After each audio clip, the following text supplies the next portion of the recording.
Welcome to Health Oddity, the show that strips away the jargon and hype surrounding all things health and fitness to help you live a long, strong and energetic life. Lining up at the bar this week, here's Peter Lant, Paul Bassett and James St. Pierre.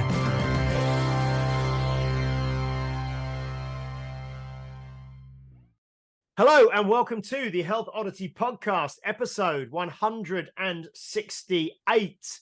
Now, we are joined by a returning guest, a very special returning guest who is joining us. I'll introduce him in a minute, but it's all the way from north of San Francisco in a place called Mill Valley in the States. So we will join him in a second.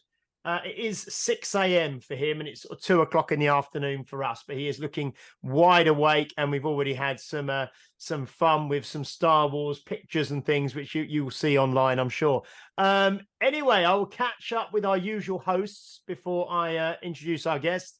Mr. Peter Lant, how are you doing? I'm doing very well, thank you. Cracking conversation we've already had. So, I mean, no, it's going to be good where this is going, actually, because what our esteemed guest was talking about is, like we're saying, is a big thing at the minute. So, yeah. So I'm looking forward to it. How are you? Excellent. I am very good indeed, thank you. And I think Paul is sat in his bed-sitting putt and he's stroking a cat like a Bond villain. But how is Mr. Paul Bassett doing? You okay? Not bad. No, our kitten has just been spayed, so we can get her out of the house and let her wander without the threat of a million kittens. Okay. So you're just pacifying and comforting the kitten as we. She seems fine, to be fair. Yeah. She was running around, a bit like a drunk. It's quite funny actually, trying to watch her jump from seats to like kitchen tops and things like that. You know, under the influence of whatever drugs they gave her. You know, get to sit still.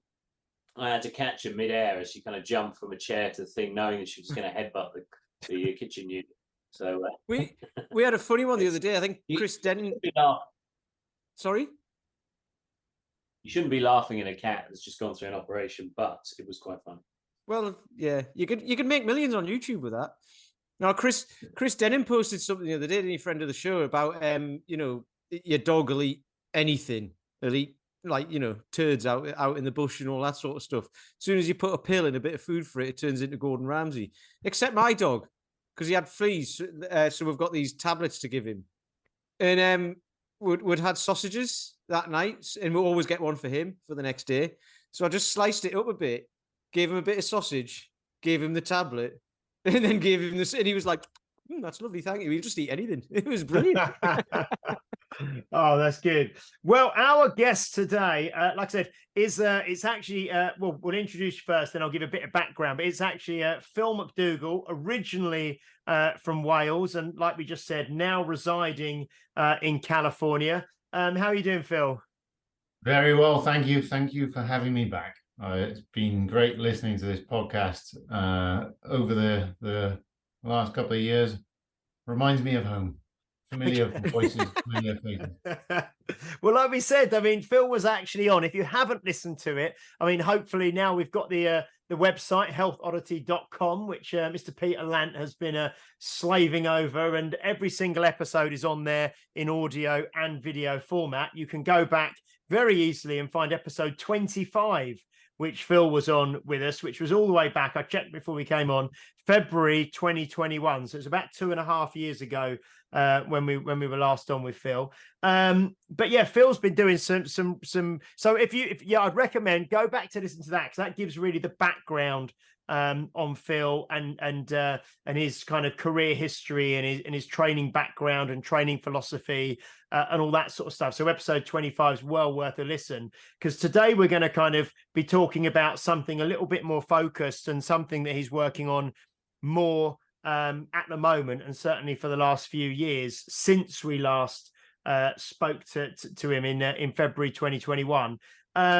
So yeah, I mean, it's something that's really interesting, but I'll kind of maybe hand over to Phil and just sort of, if you want to kind of tell us since we last spoke, kind of what you've been up to in life and, you know, with career and direction, and kind of what's led you to doing what we're going to be talking about today.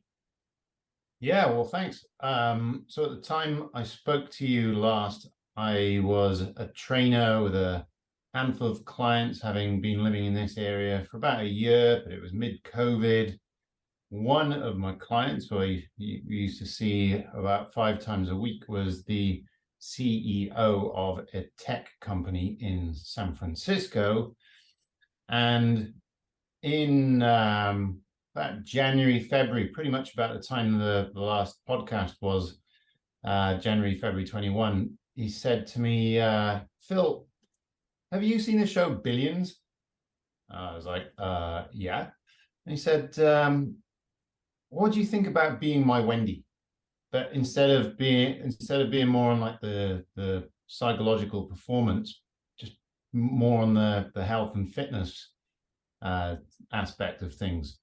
Would you consider coming on board and kind of being solely responsible for helping everyone in my company just make the right choices in terms of their health, fitness, and general wellness? I was like, oh, interesting, and sat on it for a couple of months, and then I gave him a thumbs up. I think it was like the end of March 2021.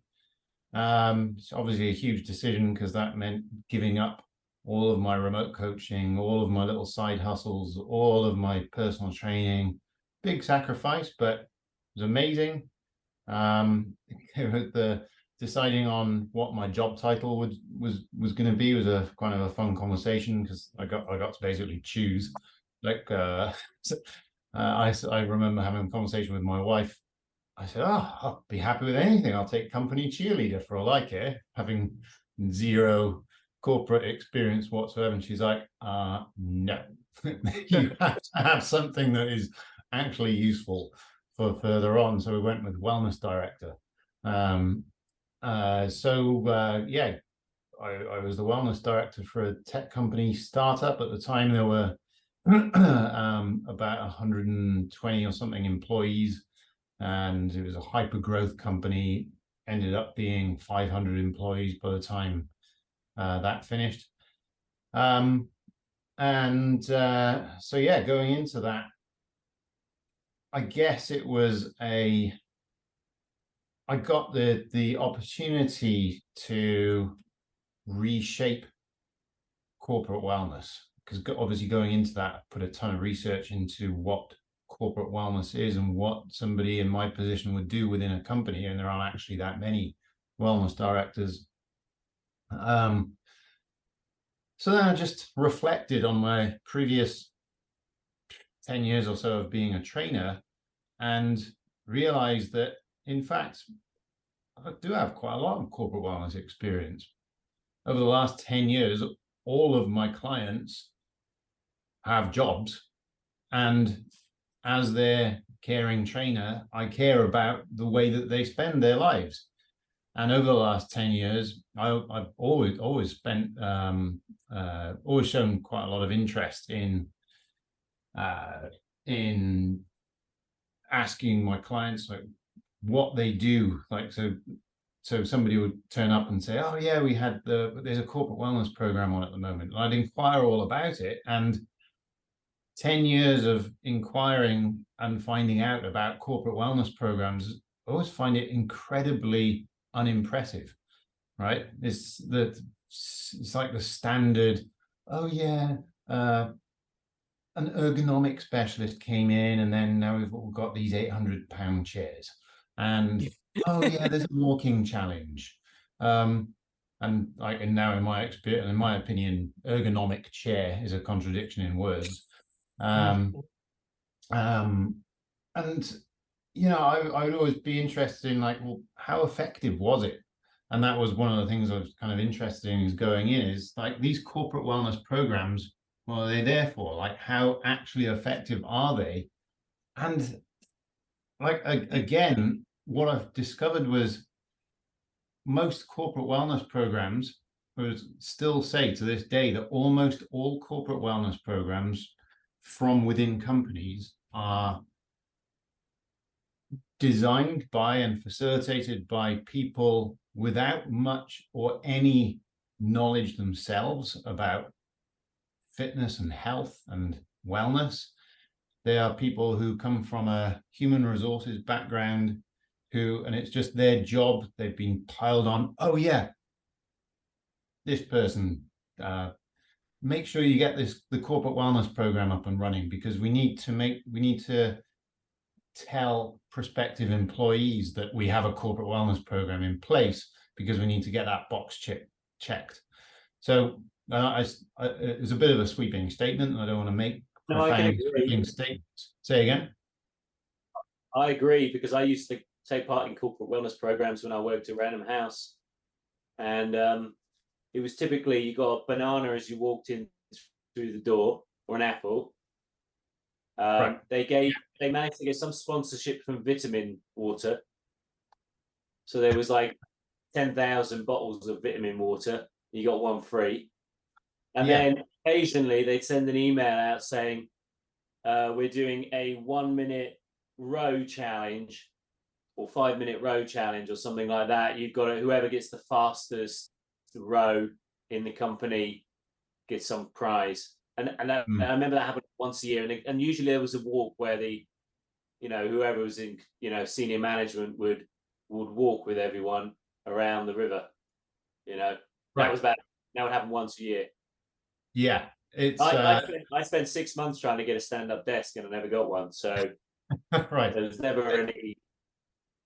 Yeah, budget's a huge thing, and that's another thing I had to learn hard, was how to speak to the financial department, because at the end of the day, and this is like the bottom line with all corporate wellness, is how will my investment in this program affect our bottom line? So at the end of the day, it's a company and everyone's there to work. And I was going to say, because I'm getting into this now, because I used to work for a big company. I used to sit at a desk all day, but we had there wasn't necessarily like corporate wellness, but it was a German firm, and there was a culture.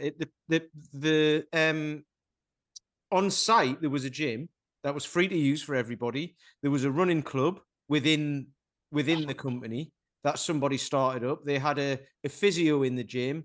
There was a trainer in there who ran classes and stuff like that, and like step classes and all these sorts of things. But lots of people were moving. This was like 20 years ago as well. So it's kind of, I'd say, before its time. I mean, this obviously goes on. It just doesn't really go on, or it might have even regressed since then. I don't know, because that's my experience of working in the corporate world. Is there was a culture of actually keeping fit, which was really good. And it wasn't necessarily that people were all healthy, because everyone was still stressed, because it was an energy trading company, so it was quite stressful. But there was a decent culture of that. And I forgot what the original point was I was going to say, but it was that was just really interesting. I forgot what I was going to say now. Sorry. It was about, I think you were going to, because Phil was just talking about at the end of the day, the company has to make money and everyone's there to work, and it's kind of what the benefit would be financially to have. But if you look up, I've just been Googling the last few weeks about stats of how much it costs companies for illness and people being immobile and all of this sort of stuff. Mm-hmm. Oh. And actually, when you say it's about the bottom line, it's like, how much does it cost you? If you look at it between how much does it cost you for this to pay me, mm-hmm. and how much does it cost you for how sick people are, and what's the difference? And also, the more well people are, the more money you'll make anyway. Exactly. And how much does it cost a company when they lose just one employee? So part of the part of the job there, and part of my research, was finding out why employees leave, and putting systems in place to kind of help avoid that. But yeah, I went with that approach when it came to my initial salary negotiations, because I was kind of pretty firm on, look, I've just literally given up my entire life. If this goes south for me, I can't just transition into another corporate role. I've got to build up a whole network of self-employed business from scratch, which could take almost a year to do. So whatever my salary is, it's got to cover me for a year afterwards. So I was like, so I had a number in mind, And the person that I was negotiating salary with, he was a professional kind of negotiator in the company. And my approach was, well, okay, well, I basically went with that corporate wellness approach of, well, how much would it cost the company if just 20% of the company were working 2% more productively? And that cost alone, like, more than doubled my salary. And I said, well, if I come into the company, I'm going to do this, this, and this. I'm going to get at least 30% of the company involved in my wellness programs, which is going to help their productivity by this. So, I mean, I should be asking for more. It was like, yes. It's like you've been in the corporate world for years. That is brilliant. He was like, oh, okay, he was also bigger. Say again. Oh, you were also bigger. But the fact that, I mean, I was there because I was the CEO's trainer was, I'm sure, quite a huge deal. But and that point as well made it so that I pretty much, it was the most ideal possible. I mean, I've only had one employed job. Take out the Royal Marines, that was an employed job.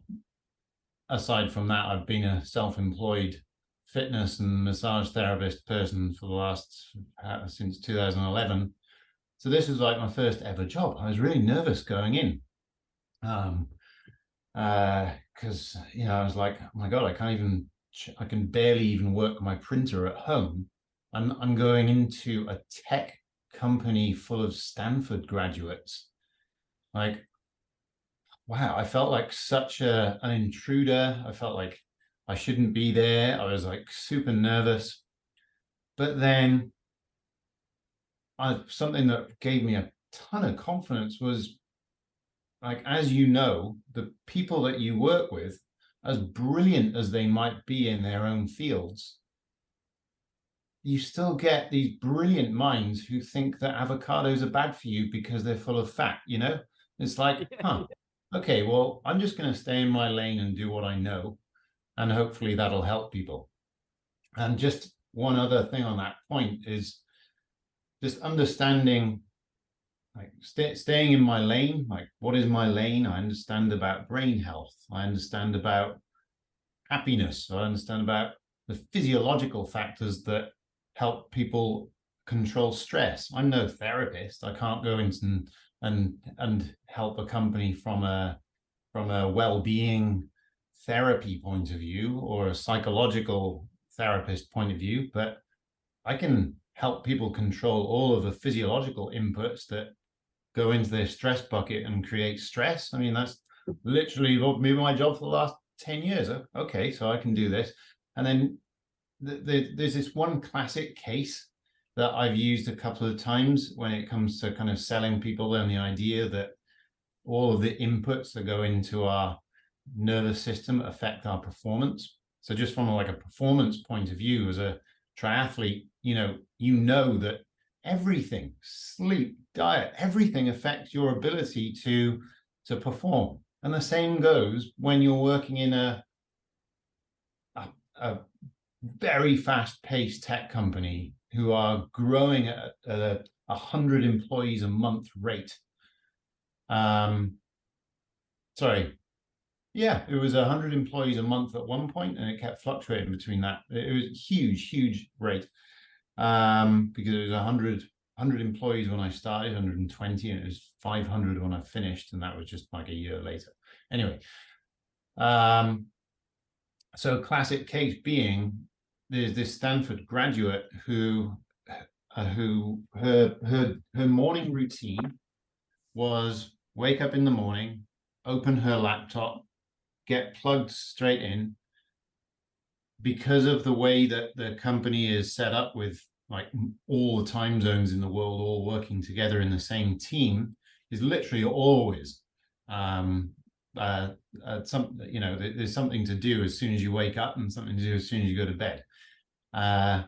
She would stay in her bed on her laptop working for the first 4 to 5 hours of every day. she would go and have a very unhealthy processed lunch, and then she would go back to her room and carry on. And then if she felt like it, which very rarely happened, then she would go out for a walk at the end of the working day, and then basically watch YouTube and Netflix in the evenings. I'm like, how are those inputs affecting your amazing Stanford educated brain? Like, how it, like, imagine in what that brain could achieve if you put the right inputs in there. And you started, so I went into the company kind of, you know, a little bit like when you walk into like a fitnessy type thing and it's like, yay, let's all do this. And, you know, everyone's there. It's an easy sell in the fitness world because everybody that I've ever worked with before were either paying to be there to learn. They're already drinking the Kool-Aid versus going into a company. And this is one of the first big problem, like the obstacles that I had to overcome. It was kind of okay, here I am. It was like 100% of my life and my time was, my job is to help you. And I was like, okay, so I'm going to... exactly. And I realized in like a matter of a few weeks that most people didn't even care. And I was like, huh, okay. So my job became more along the lines of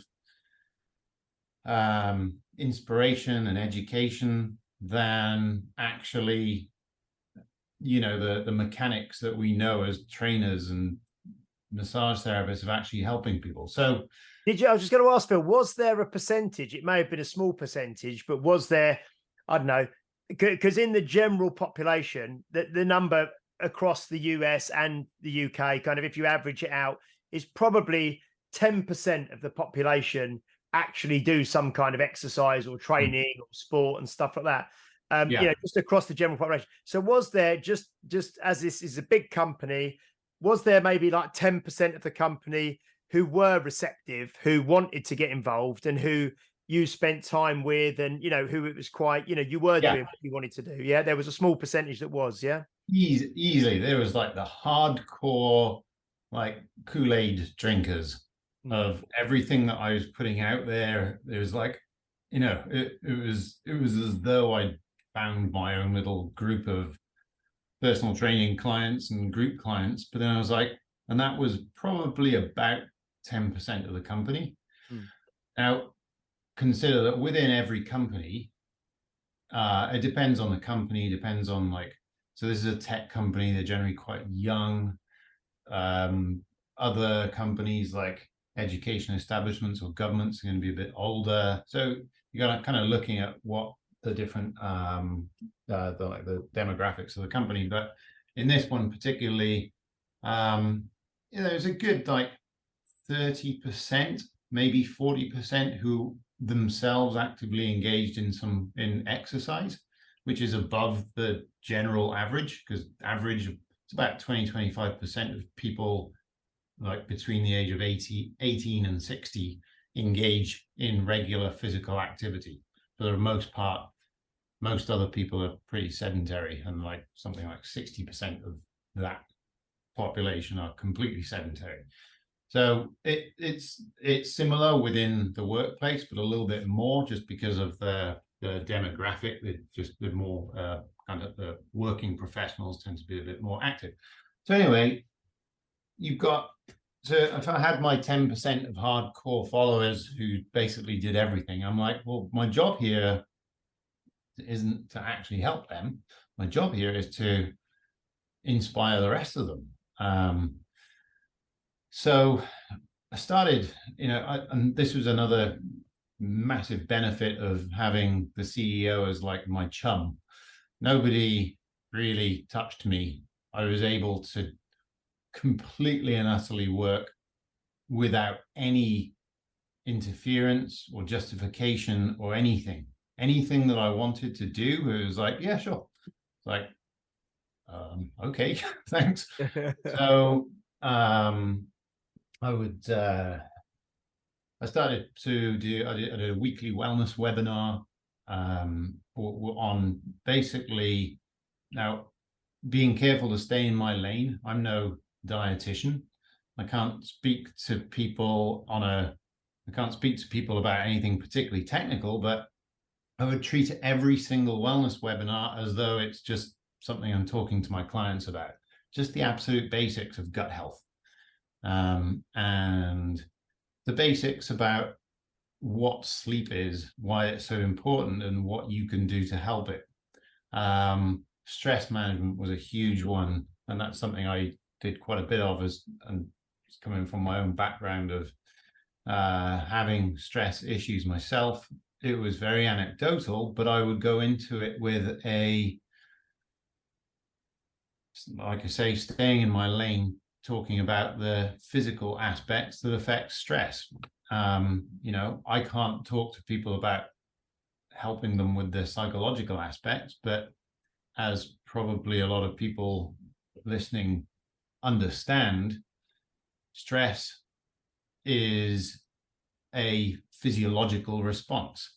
So of course, if you change the physiological inputs, and that the one thing that is making somebody stressed and sending them into the red and creating that burnout, or the number of little things, I can guarantee that if you don't focus on those and instead focus on the things that you can control, then the whole level comes down, and all of a sudden you're less stressed and in control. So talking about helping people sleep better, helping people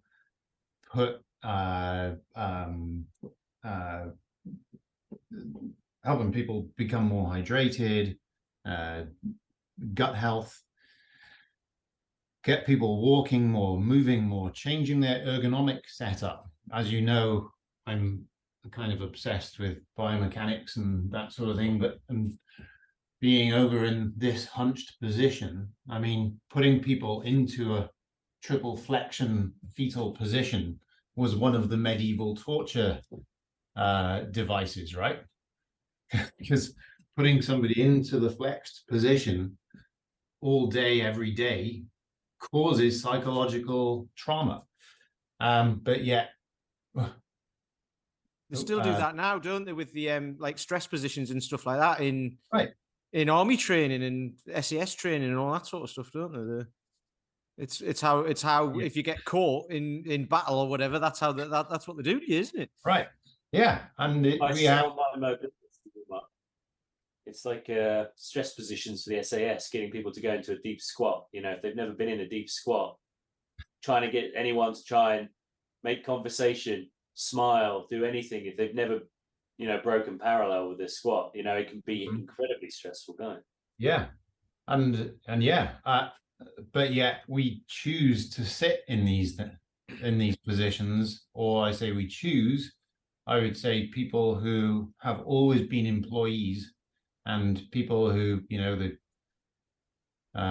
always had desk jobs. That's normal to them, and it was kind of my job to help them understand. Well, okay, well, let's look at the science and the research, because I've learned that absolutely everything that you say, unlike speaking to like your mate, personal training client, you can't just say, oh yeah, try this. You've got to, when speaking to like the masses, everything's got to be like very well researched and backed up, so you're not talking pseudoscience.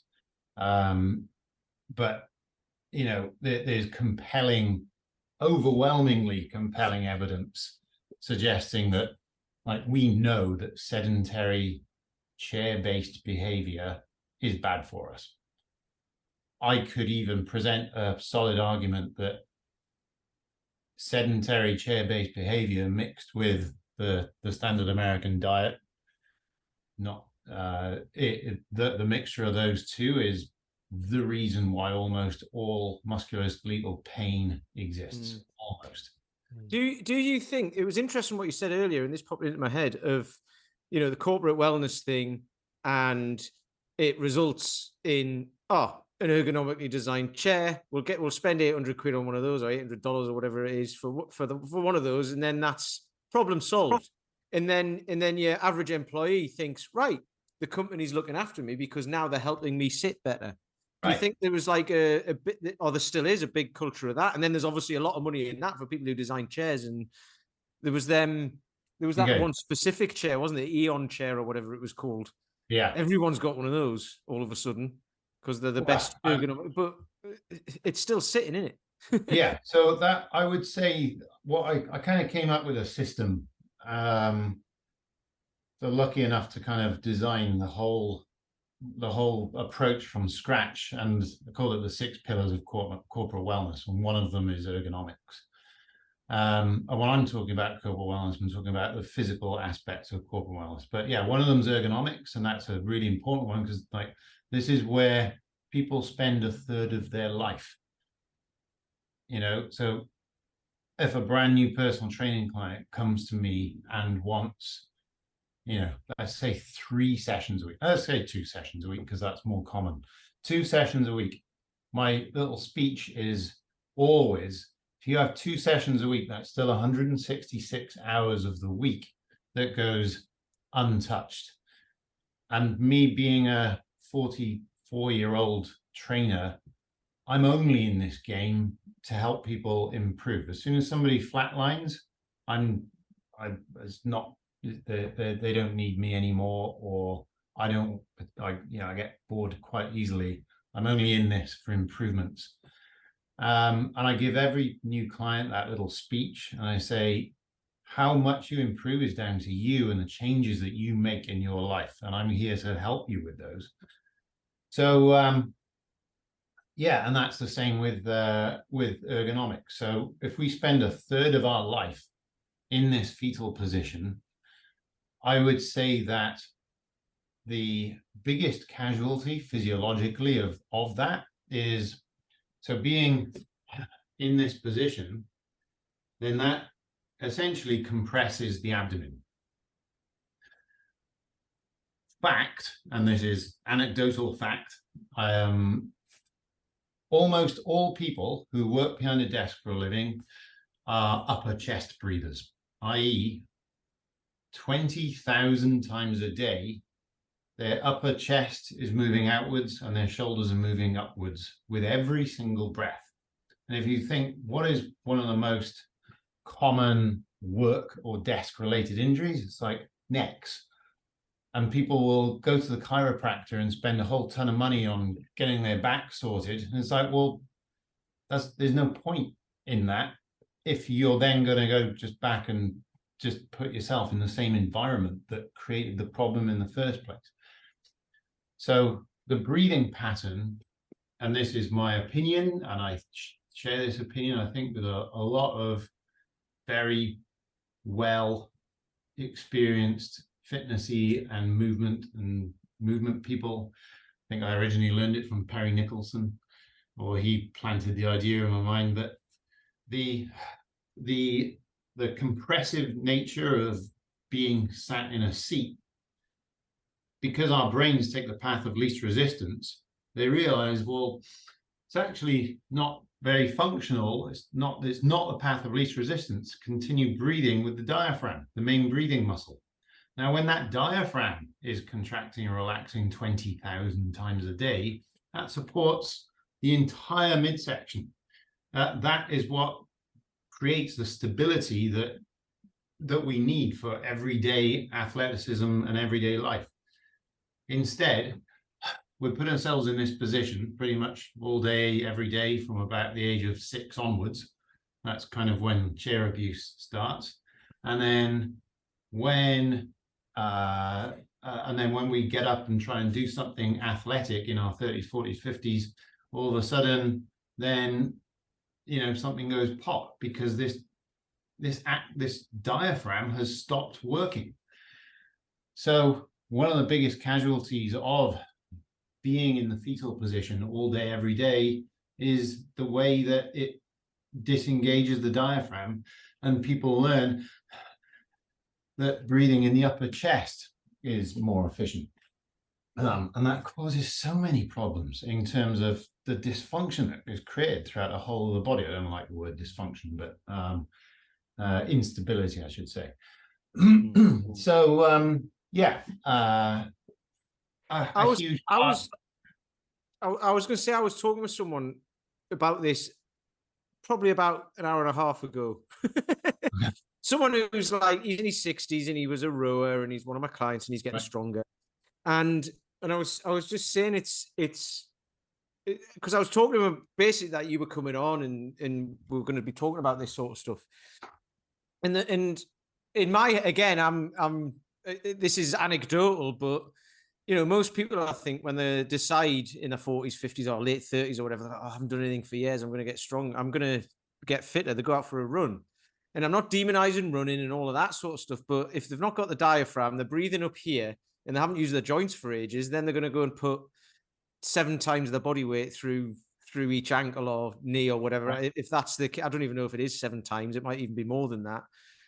Like step after step after step with the amount of, so breathing, taking more breaths than you said earlier, than the 20,000 a day into their chest, and possibly being overweight as well. So putting even more weight through their joints and then wonder why they get hurt.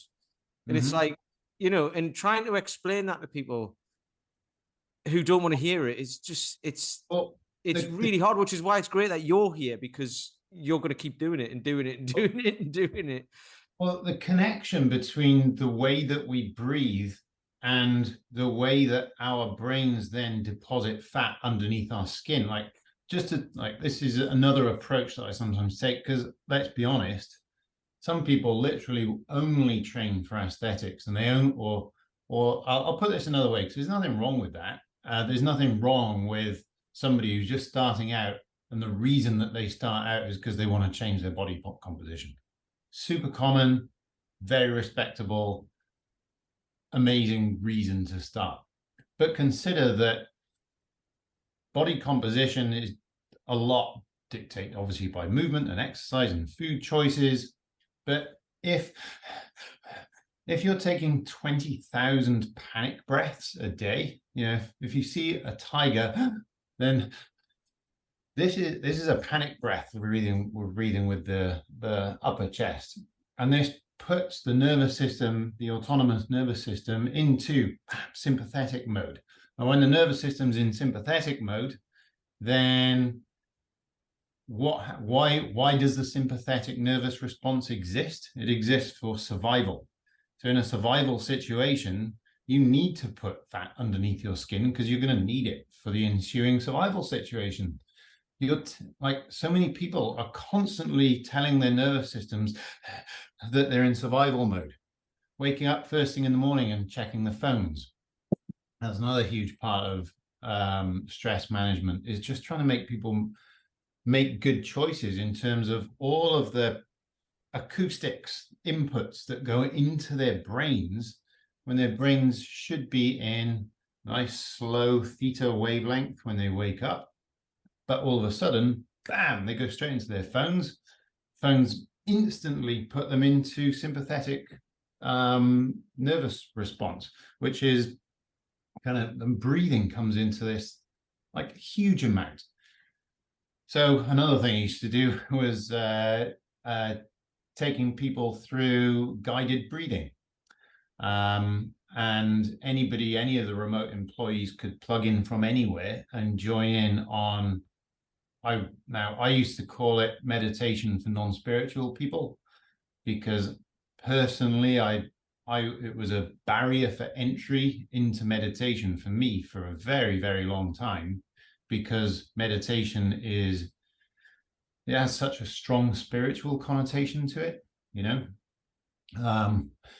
So I used to run guided breathing for non-spiritual people. It was all about the physiology of, okay, let's just teach people how to activate their diaphragms and their pelvic floors and their transverse abdominis.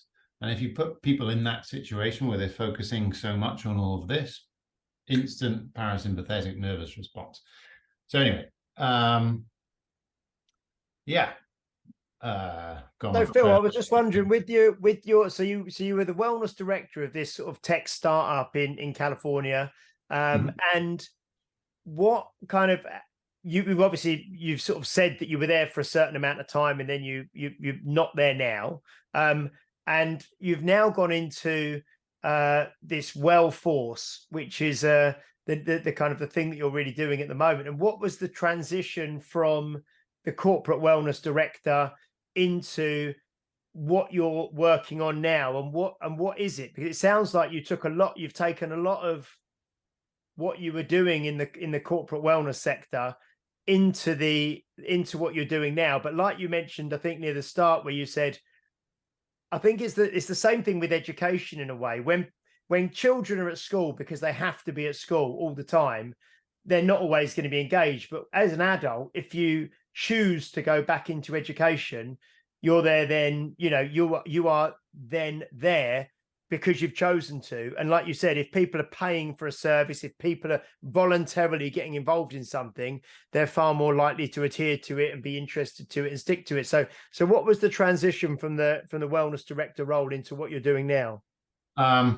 Yeah, well, so after a year of putting all my heart and soul into being a good wellness director for at that point 500 employees, I managed to get between 40 to 60% of the company actively engaged in all the wellness stuff that I was doing. And now, as a general standard in all corporate wellness programs, if you hit 20%, then that box is ticked and it's seen to be a successful corporate wellness program. But I wasn't happy with that. And so I got to the point, I put all these things in place where 40 to 60% of the company were getting involved in the things that I was doing and getting a ton of good feedback on productivity, creativity, blah, blah, blah. So anyway, great. However, over the course of 1 week, 500 of us lost our jobs. And I don't want to go into the all of the whys surrounding that, but it was about it was obviously huge financial reasons, and yeah, basically the company imploded. And was it because they're taking on this wellness director who said, I want this much money? you laugh, but possibly, one of the criticisms was that the company was doing irresponsible spending, and I'm under no illusion that hiring a reasonably expensive wellness director is more expensive than running a lot of wellness programs. And now one of the keynote speeches that I now give is 5 reasons why you don't need a wellness director, because it's all the best and most powerful corporate wellness programs that I kind of created and implemented are all nowhere near the amount of cost that they were paying me. So anyway, it was kind of, so yeah, you could laugh, you could joke about that, but anyway, so company imploded. I remember sitting in my back garden with a beer with one of my friends who was a software engineer, and we were just talking about what we're going to do next. Now, one of the things that I used to do within FAST, that was the name of the company, FAST, was provide movement snacks. And that's something that I provided been trying to send my clients pretty much for as long as I've been a trainer. I have been trying to get my desk-based clients just to move a little bit. Now, I'm not going to start trying to get people to stand up, because stand-up workstations, they have to be set up in the right way. Otherwise, they're arguably worse for you than sitting down. I wrote a whole blog about how to optimize a stand-up workstation so it's actually helping people and so it's comfortable. But most people, even like government agencies that say, when you stand up, do this, is so wrong. And like I said, I wrote a blog about that, so I won't go into it. But for as long as I've been a trainer, I've wanted to kind of get my clients moving, because I think that if you take that massive input of sedentary behavior, being stuck behind a desk, which a lot of people can't control because that's their job. But what can they do? And there are two things that are the biggest helpful things that those people can do, and that's drink more water and do regular and frequent movement snacks, moving your joints and putting that input into their brains, opening up their spine. Joseph Pilates that said, you're only as old as your spine. But yeah, movement snacks have been like a bit of a kind of been my thing, I guess, ever since initially hearing the term from Perry Nicholson, like back in 2014. I think initially, even before then, Original Strength guys have been working in movement snacks. But so kind of since then, I've started a little company called Wellforce. Provides corporate wellness services, provides keynote speeches, provides off-site services. I've done a whole ton of off-sites and just turning up and doing wellness-y activities that actually make a difference and hopefully educate and inspire. But one of the key things we've done is my business partner is Eric Schulte, and we have developed an app. It's free and it's on the Apple Store. We don't have a Google Play version yet. We've only got a few users because we only launched a few weeks ago. It's the Wellforce movement snack vending machine. And essentially, I saw that because I just said to that. listeners, no, I signed up for that earlier today, actually, because you sent us the link for it. And I'm really impressed with it. It's great. And I love the ones that I've looked at. I've just looked at a couple where and like you say, I saw when it says the movement snack vending machine, and I thought that was great. And then when you actually the videos that it shows you how to do the exercises, I think it starts off in an office and then it moves it to like a peaceful sort of outdoor area. The one that I looked at, the desk is sort of in a forest or something. Right. Yeah, it's really cool. It's like really. The idea is so if anybody gives this app a go, the whole point of it is so I can help my clients. I just want something to get people to move. And I've tried so many things over the years. Text messages, they get very old very quickly. Imagine sending each one of your clients a text message and move all the time throughout the day. Impossible. While you're trying to tell them to get off their phones so much. Honestly, This is the problem with all of this stuff. The more you try to put in place, the more it infects your life and stresses you out, right? So exactly. It's hard. Yeah. So within the app, basically you plug in, it works a little bit like an Apple alarm system. So again, I apologize for everybody who might want to try this. We don't have an Android version yet. But it's out on the Apple. So you plug in your preferences to if you just want to do push-ups, you can go and do push-ups. If you want to help your neck, then you can just do neck. It's got a ton of preferences. And try to make it as easy as possible to manage those preferences. And then you go in and set the times, and the app just runs. So to your point about it changing scene, the idea is you're stuck there at your desk. You're between tasks, so you get this prompt that comes up. There's a desktop version and a mobile version. The prompt comes up, pa-ching, time for a quick movement snack. And if you hit the prompt yes, then the video is me or one of two others who are working there at your desk. The idea is you can click your fingers, imagine that you're anywhere just for like 1 to 2 minutes and just do some kind of movement that decompresses your spine, or there's all the million different ways that you can move your body. So kind of, we've got initial beta users who've been using it now for a year who love it, and they use it every single day, and I can see that they use it and it's awesome. So I don't know. I think I really think it's helpful, and something that my business partner, who's an absolute genius and makes all this stuff sound really easy when I'm talking to him, I'm like, huh? Next thing we're kind of coming out with is basically a Zoom version. So at the beginning of a Zoom call, you go in and there's going to be the Wellforce Zoom app. So in that kind of, sometime, in very busy companies, people are on Zoom calls, sometimes like 8 hours a day, every day. It's like boom, boom, boom, boom, boom. Imagine in that 2 minutes between, or 3 minutes or 5 minutes, at the beginning of a Zoom call, you can go to the movement snack vending machine and a little screen will appear basically with me guiding the people through an engaging, feel good movement snack, just to kind of boost engagement and get everyone feeling good on the call.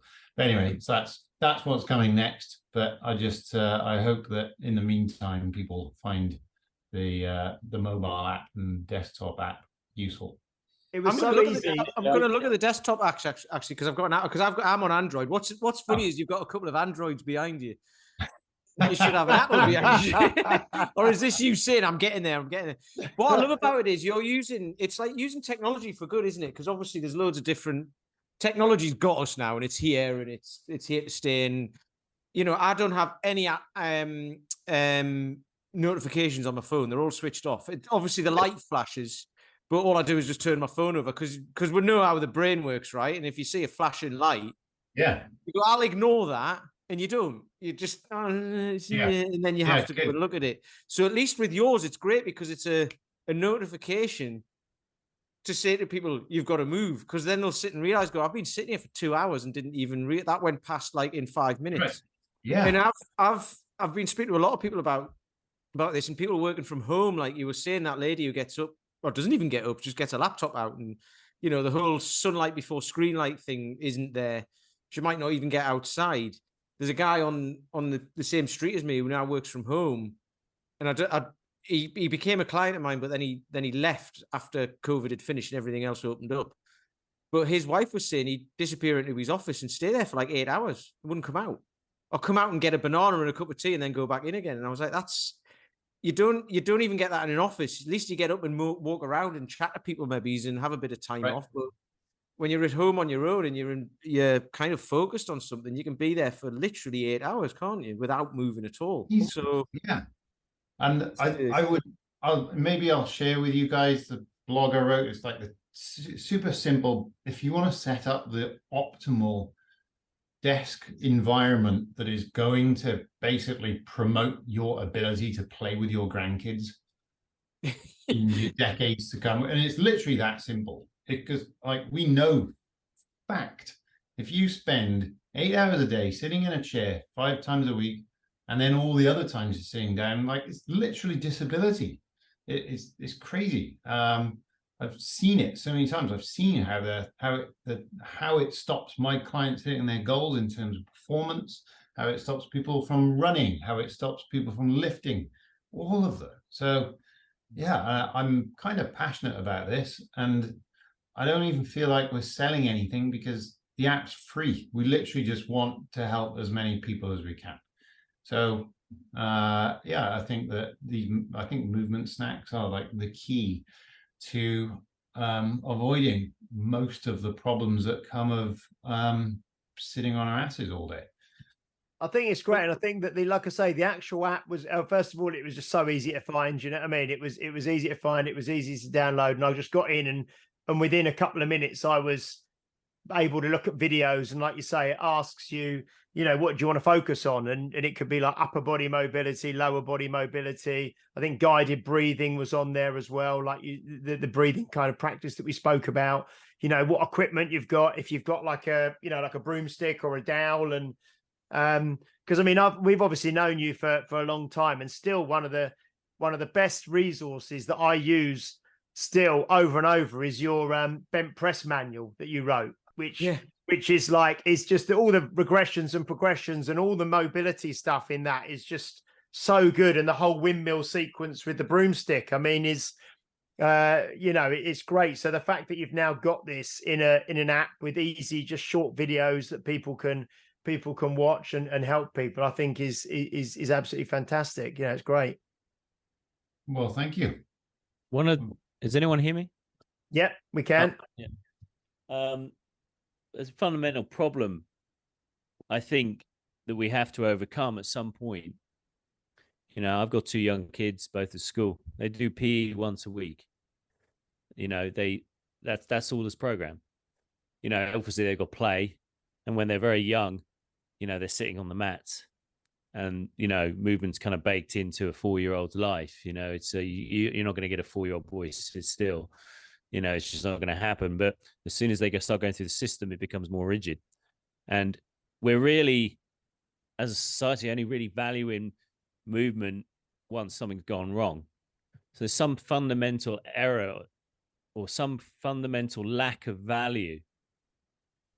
It's not seen as a priority. We have all our systems set up at the front end wrong, so that we all exist as trainers, your app, corporate wellness, things like that. These are solving a problem that shouldn't really be there and hadn't historically been a problem. And we're having to solve it because there's a lack of value around movement. We often see, it's the classic kind of jocks versus geeks kind of thing, that people who move are seen as, it's seen as less valuable than your brain. And we've known for thousands of years that unless you have both, you're not going to be the best version of yourself. So I don't know where the problem is you try and go through government, and it's the slowest thing ever. You try and change at the top, as Jamie Oliver found, and you end up hitting brick walls. And so I think it's, in a way, running a fitness business is quite a valiant business. It's almost like you set up shop in a headwind of a storm, and you know that the storm's not going to stop, but you're still doing it because you're bloody minded and you want to actually help people. But I'm positive because I love movement. I love helping people and I like the individuals things, but I find it difficult to I don't really think in a macro way about like making global changes or anything like that, because it seems so difficult to change the culture, particularly as we become more, more addicted to our devices. The virtual world is coming. I don't know if it'll go, maybe technology will get to the point where it's so integrated into us, we don't have to sit at a desk anymore. I don't know. Maybe, it's like with whaling. People used to use whale blubber as oil because it was the best way to burn for oil. And it wasn't until we dug for oil and found that was a better solution to lighting that eventually we stopped whale hunting. So it wasn't until a technological breakthrough that we broke through to get to the next thing. So I don't know if really we're holding the tide, fighting the good fight, until maybe technology gets so good that really we don't have to be sat behind a desk. We don't have to be on our phones. We don't have to be doing that because technology is more integrated into what it is to be human. I don't know. It's just an interesting thing. And I part of me doesn't know what that answer is. All I can do is just focus on helping a couple of people, I don't know what you guys think of that. I was going to say, I think that when we spoke about the ergonomic chairs and things, that's really just a way for a company to enable you to sit down for longer without moving, so you can do more work, isn't it? You know what I mean? It's basically just kind of shackling you to the desk so you can do more without moving. But no, I think, like you say, talking about things like changing the world and changing the culture, I can't remember. It's probably like Gandhi or someone, Martin Luther King. But, to change the world, you've really just got to change yourself, haven't you? And then to change the life of your family and a few people around you and those that you have, and you can do that now with something like an app. You can affect more people more widely than your geographical, community, I suppose. But it's really just affecting the people that you can help. And you need to start there, don't you, really, rather than trying to burden yourself, I think, with changing the culture or the country or the world. Because, I think as Phil found out, going into a company of, 100 to 500 people, it's a massive task to try and get people to engage if they don't want to engage. And you can do some good without a shadow of a doubt, but dealing with tens of millions of people or hundreds of millions of people is it's above our pay grade, I think. It's hard. Yeah, It's but hard I to do. think we're empowered though to, as people who have clients and a little bit of influence over people's lives, we have more connection to people than most doctors. Most doctors don't get to see people 3 times a week or 2 times a week or whatever. It's like, I think that with great power comes great responsibility. I'm joking.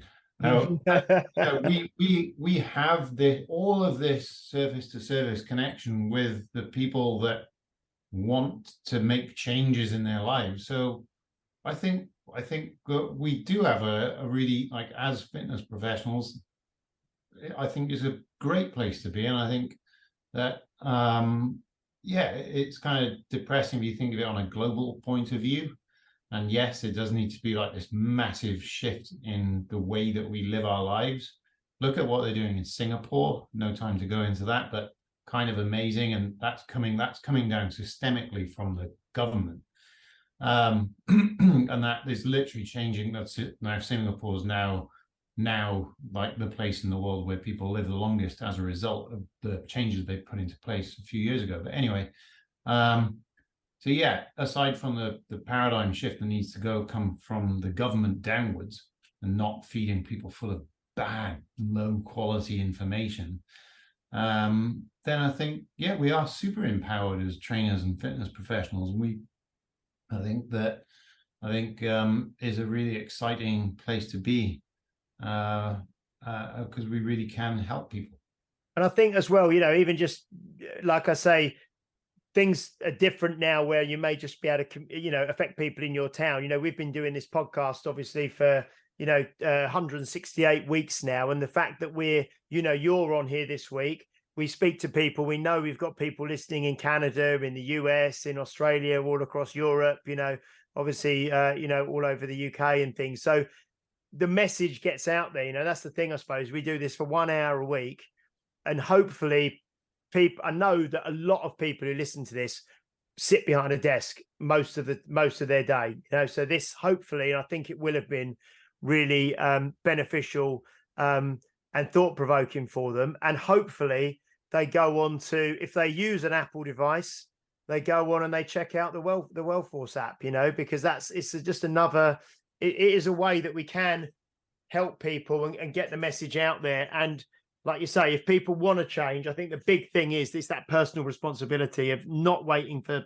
not almost, which kind of goes against, we've been talking about corporate wellness, but not waiting for someone else to do it for you or the company you work for to put it in place, but to take that initiative and do something yourself. And especially with lots of people working at home still, something like the Wellforce app and movement snacks is a big way forward. So yeah, thanks Phil for coming on and talking to us about it and introducing us to it, because it's exciting, I think. And I'll be really interested to see, hopefully people listen to this and check out the app, and we see where it goes over the next over the next few months, and especially the Zoom thing you mentioned as well, which is really interesting as well. Yeah, no, thank you. Thanks for having me. And can I suggest we finish with a 20-30 second movement snack? You can indeed. It's the cat off of your lap, Paul. I'll try and do it in a way that people who can't see us. So wherever you are, sitting, standing, doesn't matter. Sit as tall as you can. I'd say the crown of your head is as tall as possible. Now pull your chin back as far as it'll go and try to look at the top of your sternum. So you're pulling your head backwards, you're pulling your ears upwards, and you're making your best double chin possible. Now pull your shoulders down away from your ears, palms facing forward, and just holding this position for 3, pulling your chin back, 2, lengthening the back of the neck, 1, and roll off the shoulders. We just decompressed your cervical spine. That feels lovely. That's sorry. Pete, my head's going to fall off. Pete, as we wrap up, anything you'd like to say as we close? a thought right at the end with that little conversation that we've all just had together. Right at the end there is simple and consistent. Simple and consistent. It's like that with absolutely everything. Your CEO guy, when he was setting up his business, he'll have been simple and consistent doing what he was doing, and then it starts to grow and grow and grow. People that do simple and consistent things like sit down all day at work, and it has the effect it has. So if you're simple and consistent with movement snacks, it can reverse that effect. And simple and consistent in being influential to family and friends and all of that. And so this podcast is the example. We started it during COVID, something to do, because we all had time on our hands, and we've done 168 episodes every week after week after week after week, simple and consistent, and it's getting bigger and more people listen to it. And then we're getting people like Phil back on it, and getting his simple and consistent solution out to the world as well. So it's simple and consistent is what I've taken from that. Excellent. Paul, anything you'd like to say as we wrap up? 2019, I set up a company, a wellness company for corporate wellness. And I set it up with a financial advisor because it was one of those, eventually we had a board of people that we took on board with HR directors and stuff like that. And it was going well, but then COVID hit, and we all had to kind of, literally everyone involved had to consolidate their own businesses. So it kind of put on the back burner. But one of the things that actually leads to wellness as well, which you kind of forget, is about financial freedom. I'd probably, if there's anyone who's stressed, it's probably about money. So, it's like we the weight of financial responsibility, outside parenting responsibility, outside the work responsibility, that was an area which I think as well. I just think that I see it so much in my clients. Yes, the physical side, they're sat at desks all day, but a lot of them are also, the reason they're working so hard is because they need money, or they want the money, or they've got lifestyles to maintain and things like that. So that's an area also, I think, where you can have that spine hygiene, you can have good quality food, but you also have your financial hygiene. And if you get those things, that's an area which I think isn't often looked at, because most people aren't educated in finance. And it took me, I'm doing that myself at the moment, just to kind of take stress off my shoulders. That's an area which I think is quite interesting. Yeah, definitely. Phil, if people, first of all, the first thing, obviously, I suppose Wellforce app is a big one for people to check out. That's a big sort of call to action from today, which I would recommend people doing. If people want to kind of follow you and what you're doing, and just kind of keep an eye on things that you're doing in general, is there a social media platform that you like to use, or would it be purely people going towards the Wellforce direction now? If for my general goings on in terms of personal training and strength, then they can just follow me on Instagram, phil.mcdougall. Otherwise, you can follow Get Wellforce on Instagram. I think Wellforce are going to be more active on LinkedIn though. So yeah, follow me or Wellforce on LinkedIn.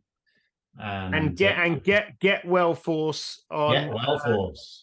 Get Wellforce. So I don't follow that one, so I'm just going to find Get Wellforce. We've just started it, so I'm going to start putting out some hopefully useful content. But be more active on LinkedIn, really, I guess, with Wellforce, because it's more on the corporate side. Yeah, no. You've now got 55 followers. You've just got another one. I've just got on there as well. Yeah. Okay. No, that's great. Get Wellforce, and we follow you from everything. Brilliant. Fantastic. Well, thank you. Yeah, thanks so much for joining us, Phil. And it's lovely. And like you say, thanks for, like we say, last time you were on was episode 25. So 2.5 years later. You're back on, and it's been great. And I love the Star Wars background as well. We had some fun with that at the start, with some photos and stuff that we'll put out, which will be good. But no, thank you so much for joining us, Phil. I really hope Wellforce it's a success, and we'll be sharing that. Obviously this will be going out in a few weeks' time. We'll share links to Wellforce and everything, and share it widely. And thanks for coming back on. Thank you, and thank you so much for doing what you do and keeping me connected with all the people that I love and follow in the UK. I really appreciate you guys getting together every week and having awesome guests on. And thanks for including me. And I'll see you in episode 300 and something. Okay, you will do. So thank you so much, everybody, for listening again. Thank you. And do please like, share, subscribe, leave a review if you're listening or watching on a platform that allows you to do so. And we are on a drive at the moment to increase our YouTube subscribers. So if you can go on YouTube and find us on there, Health Oddity, just give us a subscribe on there. And if you'd like to join the Facebook group, just go into group, search Health Oddity, and one of us will let you in. We will be back next week, where we will be talking to...